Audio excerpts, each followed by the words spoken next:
Detalye sa proposal ni Jo Marie Iliana kay Abby Viduya sa Hong Kong.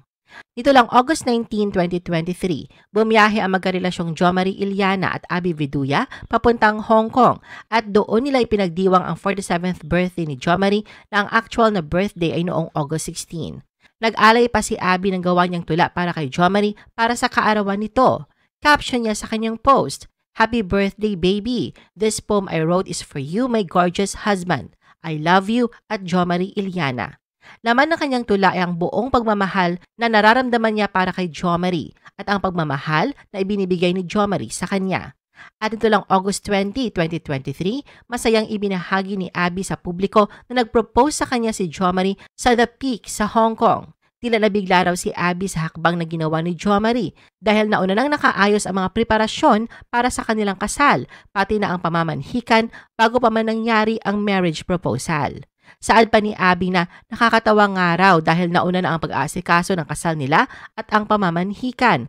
Nostalgic na matatawag ang ginawang proposal ni Jo Marie dahil sa Hong Kong din siya sinagot ni Abby noong 15 years old pa lamang siya.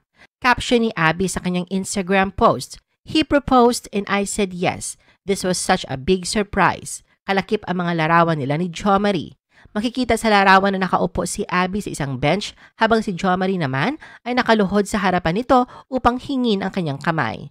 Ayon pa kay Abby na hindi niya inaasahan na magpo-propose si Jo Marie at masayang-masaya siya sa ginawa nito at hindi niya mapigilang umiyak sa sobrang tuwa na nararamdaman niya. Matatanda ang namanhikan si Jo Marie kay Abby noong February 2023 sa pamamagitan ng old-fashioned way o tradisyonal na pamamaraan na paghingi ng kamay nito mula sa kanyang pamilya. Ipinost si Jo Marie sa kanyang Facebook account noong February 26, 2023 ang ginawang pamamanhikan sa bahay ni na Abby sa Parañaque. May caption pa itong Iliana Viduya at mga hashtag na "Call me old-fashioned" at "pamamanhikan." Nagbahagi si Jo Marie ng ilang kuhang larawan mula sa pamamanhikan. Nagkaroon din ng simpleng salo-salo. Makikita rin sa larawan na kasamang pumunta ni Jo Marie ang kanyang kapatid na si Ryan Iliana. Dinalhan pa ni Jo Marie ng isang 1-foot-tall cake si Abby na mayroong rose decorations at lettering na bride-to-be. Noong kalagitnaan ng dekada 90, unang naging magkasintahan sina Jo Marie at Abby noong pareho pa silang aktibo noon sa showbiz. Ngunit nauwi rin ito sa hiwalayan at makalipas ang 2 dekada ay muli silang nagkabalikan noong 2019. I-post ang inyong comments at reaction sa baba at huwag kalimutan na i-like at i-share ang video na ito. Gusto mo pa ba ng ibang showbiz videos? Panoorin ang aming iba pang top viewed videos. Para sa aming mga YouTube viewers, pumunta lang sa description ng video na ito o i-click ang link sa itaas ng screen.